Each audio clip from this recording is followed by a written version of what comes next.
महाराष्ट्र विधान परिषदेच्या सभागृहात विरोधी पक्षनेता म्हणून शिवसेना उद्धव गटाचे अंबादास दानवे यांची नेमणूक झाली आणि त्याच्यातून एक वेगळा संदेश समोर आला। तो जरा उलगडून सांगणं मला आवश्यक वाटतं। ही जी काही सगळी राजकीय उलाढाल चालू आहे त्याची जी काही चर्चा सर्वोच्च न्यायालयात चालू आहे तो भाग वेगळा, त्याच्यावरती तज्ञ लिहित आहेत तो भाग वेगळा। दोन ठसठशीत असे पुरावे समोर आलेले आहेत की ज्याच्यातून असं सिद्ध होतं की उद्धव ठाकरे गटाने आपला पराभव एका अर्थाने मान्य केलेला आहे। सगळ्यात पहिली गोष्ट जी समोर आलेली आहे ती अशी की जेव्हा ग्रामपंचायतचे निकाल लागले तेव्हा उद्धव ठाकरेच्या गटांच्या जवळपास दुप्पट इतक्या ग्रामपंचायत या एकनाथ शिंदे गटाच्या निवडून आले। त्याच्यातून एक गोष्ट सिद्ध झाली की लोक जे त्यांच्या पाठीशी आहेत, तुम्ही लोकांसमोर जा, सर्वसामान्य शिवसैनिकांच्या किंवा मतदाराच्या हृदयात तुम्ही गद्दार आहात असं जे सगळं उभं केलं होतं चित्र, त्याला तडा गेला आणि म्हणजे त्यांना तो पराभव मान्य केल्याचा तो एक पहिला पुरावा।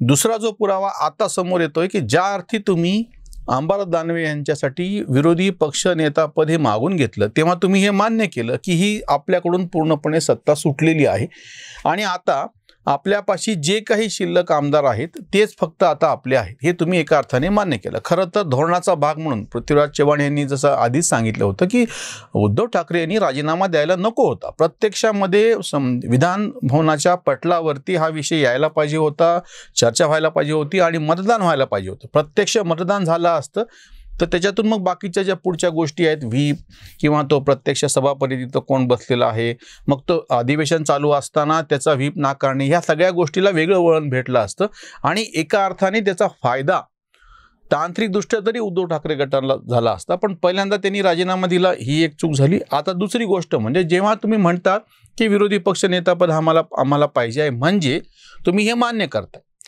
ह्याच्या आधी सुद्धा राष्ट्रवादीने म्हणजे अजित पवार जितक्या तातडीनं विरोधी पक्ष नेता झाले विधानसभेमध्ये त्याच्यातून एक मान्य केलं होतं राष्ट्रवादीने की आता आपला पराभव झालेला आहे राजकीय दृष्ट्या। त्याचं कारण असं की राष्ट्रवादीचं मी म्हणायचं कारण असं की शरद पवारांचं हे सगळं चाइल्ड होतं, हे अनवरस अपत्य महाविकास आघाडी सरकार हे शरद पवारांचं अनवरस अपत्य होतं। त्यांनी सगळे याच्यासाठी उलाढाल केली होती, त्यांनी सगळे जोड जमवून आणला होता। काँग्रेस ह्याला पाठिंबा द्यायला तयार नव्हती कारण की शिवसेनेची जी प्रतिमा हिंदुत्व, कट्टर हिंदुत्व, जातीवादी पक्ष, धार्मिक म्हणजे जातीवादी म्हणण्याच्या पेक्षा अशी एक प्रतिमा यांनी तयार केली होती आणि त्यामुळे आपल्या सेक्युलर सगळ्या प्रतिमेला धक्का पोचतो म्हणून ते नको होतं असं तेव्हाचं काँग्रेसचं म्हणणं होतं। आणि अशोक चव्हाणचं तर म्हणलेलं वाक्य समोर आलं की आम्ही आधी मुस्लिमांना, अल्पसंख्याकांना विचारलं की आम्ही अशा पद्धतीनं शिवसेनेबरोबर आघाडी करतो आहोत, ते तुम्हाला चालणार आहे।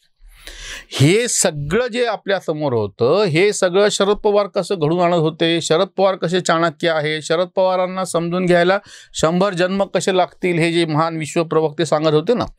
मग अशा वेळी तुम्ही त्या मुख्यमंत्र्यावरती विश्वासदर्शक ठराव आणल्याच्या नंतर तातडीनं अगदी थोड्या काळामध्ये लगेच यांची विरोधी पक्षनेता म्हणून नेमणूक म्हणजे पत्र दिलं जातं आणि ते मंजूर होतं आणि त्यांच्या अभिनंदनाचा ठराव पण येतो।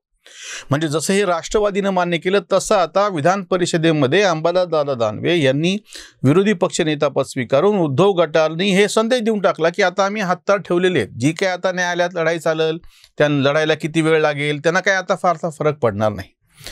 दुसरी एक गोष्ट आता या निमित्तानं समोर येते की जी ग्रामपंचायत निवडणुकींच्या मुळे आली होती त्या निवडणुकीमध्ये सर्वसामान्य लोकांच्या समोर जाणे, दुसरी गोष्ट म्हणजे त्याच्यातून लोकांकडून आपल्या सगळ्या ह्याच्या काय म्हणता येईल निर्णयावरती शिक्कामोर्तब करून घेणे। शिंदे फडणवीस सरकारला ही सगळ्यात मोठा अडथळा होता की तो अडथळा तिथला नव्हता, प्रत्यक्षामध्ये विधान भवनाच्या पटलावरती तुम्हाला आकडा सिद्ध करता आला हा एक भाग झाला, न्यायालयाची लढाई हा एक भाग झाला, पण सगळ्यात मोठं आव्हान ते होतं की तुम्ही सर्वसामान्य लोकांकडून तुमच्या ह्या कृतीला शिक्कामोर्तब करून घेत आहात की नाही, आणि ते ग्रामपंचायतनी सिद्ध करून दाखवलं। यापूर्वी पण आम्ही तो व्हिडिओ केलेला होता की या ग्रामपंचायत निकालाने बाकीच्यांचीच पंचायत कशी झालेली आहे।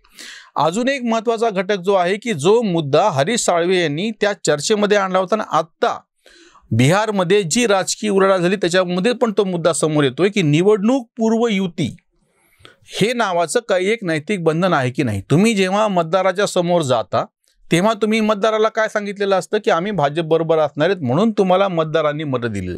याच पद्धतीने बिहारमध्ये सुद्धा नितीश कुमार आणि भाजप यांनी मिळून निवडणूक लढवली होती, म्हणून त्यांचं जे मिळून सरकार होतं त्या सरकारला मिळून लोकांनी दिलेलं जनादेश आहे, दिलेला हा जनादेश आहे, तो जनादेश तुम्ही तेव्हा मोडता तेव्हा लोकांना धोका देता, आणि जर तुम्ही असं करणार असेल तर राजीनामे द्या आणि परत निवडणुकीला सामोरं जा, ती खरी नैतिकता आहे. आता महाराष्ट्रातली परिस्थिती तशीच आहे की ह्या सगळ्या ह्याच्यामधला जो नैतिक भाग होता आणि त्याचे दोन पुरावे आता समोर आले. एका अर्थाने उद्धव ठाकरेंनी आपला पराभव मान्य केला, आणि दुसरी महत्त्वाची गोष्ट म्हणजे ग्रामपंचायतच्या निवडणुकीचे निकाल समोर आले. निवडणूक पूर्व युती वैचारिक पातळीवरती 25 वर्षापासून जी भाजपशी चालू होती त्यांच्याबरोबर आम्ही केलेली होती, त्याच्यामुळे त्यांच्याबरोबर सत्ता स्थापनेला एक विशिष्ट असा अर्थ आहे. भाऊ तोरसेकरांनी एक फार चांगला व्हिडिओ केलेला आहे. हरीश साळवेंनी जो दुसरा मुद्दा उपस्थित केला होता की व्यक्ती म्हणजे पक्ष का. शिवसेनेची जी विचारसरणी आहे त्या विचारसरणीला अनुषंगानं तुम्ही युती केली होती, त्या विचारसरणीला अनुषंगानं तुम्ही निवडणुकीत लोकांना सामोरे गेलेले होता. असं असताना त्याच विचारसरणीची तुमचा नेता जर द्रोह करत असेल, तुमचाच नेता एका अर्थाने तुमच्या विचारसरणीशी गद्दारी करतो आहे, तर अशा वेळी बाकीच्यांनी जर ठरवलं बहुमताने तेही पुन्हा की नाही आम्ही पक्षाची जी काही मूळ विचारसरणी होती निवडणूक पूर्व युती त्याच बाजूने राहू, तर ह्याच्यामध्ये बंड कसं काय. म्हणजे आता ह्या बिहारमधल्या ह्याच्या प्रकरणामध्ये परत एकदा महाराष्ट्रातलं हे सगळं जुनं जे आहे ते परत समोर येतं आहे, किंवा आत्ताचा जो विषय समोर येतो आहे, किंवा काही जणांना असं वाटतं की बघा म्हणजे इकडं काय देवेंद्र फडणवीस आणि यांनी जसं त्या पद्धतीने ते सरकार पाडलं त्याचा सूड तिकडं उगवल्या गेला आणि भाजपचं सरकार पडलं. मुद्दा असा नाहीये. उलट सुद्धा आम्ही असं म्हणून की यापूर्वी सुद्धा नितीश कुमार यांनी याच्यापूर्वीचा व्हिडिओ आम्ही तसा केलेला आहे की त्यांनी तेव्हा लालूंबरोबर म्हणजे राष्ट्रीय जनता दलाबरोबर निवडणूक लढवली होती आणि त्यांच्याशी गद्दारी करून ते भाजपबरोबर आले. हे पण चूकच होतं, हे पण अनैतिकच होतं. याच पद्धतीने महाराष्ट्रात सुद्धा देवेंद्र फडणवीस यांनी 2 दिवसाचं का असेना अजित पवारांबरोबर जे सरकार बनवलेलं होतं तेही अनैतिकच होतं, तीही चूकच होती. त्याच्यामुळे मूळ मुद्दा असा आहे की तुमचं जी काही भूमिका आहे लोकांच्या समोर जाण्याची, त्याच पद्धतीनं तुम्ही युती करून त्याच पद्धतीनं तुम्ही त्या पक्षांशी तडजोडी करून जर सरकार स्थापन करत असाल तर ते सरकार नैतिक आहे. म्हणजे काँग्रेस आणि राष्ट्रवादींनी मिळून निवडणूक लढवली होती.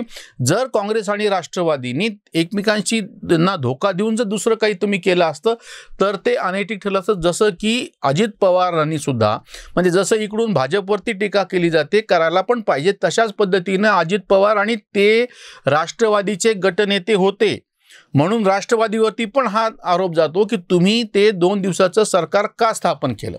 आम्ही तर हा वारंवार प्रश्न विचारतो आहोत. टीकाकारांनी जेव्हा देवेंद्र फडणवीसला किंवा अगदी भाजपच्या सुद्धा कट्टर चाहत्यांनी किंवा त्यांच्या चाहत्यांनी त्यांच्या भक्तांनी म्हणा फार तर सगळ्यांनी याच्यावरती प्रश्नचिन्ह उपस्थित केले होते, टीका केली होती. मी पुन्हा येऊ याची टिंगलटवाळी, मी पुन्हा येईन याच्यावरची टिंगलटवाळी झाली होती. पण ह्याच्यातलं कोणीच अजित पवारांच्या संदर्भात काही बोलू नये. असं कसं काय? अजित पवार पण त्याच्यामध्ये सामील होते ना. अजित पवार उपमुख्यमंत्री होते ना त्या मंत्रिमंडळात सुद्धा 2 दिवसाच्या.